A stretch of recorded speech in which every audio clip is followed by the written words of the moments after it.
Hi, I'm Junyi from Zhongshan. And I've been to the UK.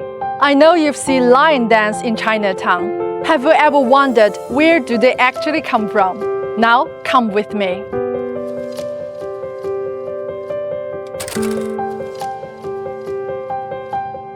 In the UK, museums show the past.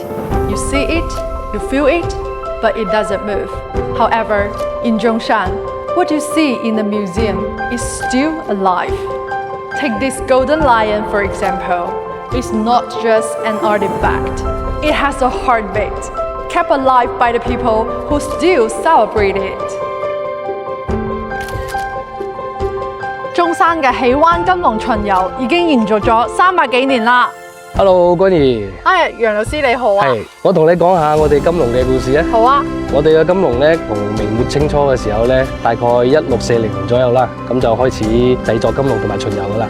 咁起因咧就係我哋種水稻遇到乾旱，我哋就諗到去就係製作金龍求雨，加咗好多美好嘅寓意喺入邊嘅，風調雨順、國泰民安啦。包括個鼻上面咧，其實有個壽字圖喺度嘅，寓意就係長壽啊。到我已經係第5代啦，加咗好多自己嘅想法入邊啦，會讓佢變輕一啲啊，方便舞動起身啊咁樣。我哋希望咁一直咁去更新傳承落去咯。喺中山非遺唔單止係喺玻璃櫃入邊㗎，我哋有展示館啦，有學校喺度教緊啦，最重要係我哋有好多好似楊師傅咁嘅非遺傳承人傳承緊。Welcome to my hometown Zhongshan, where a journey of culture and traditions awaits.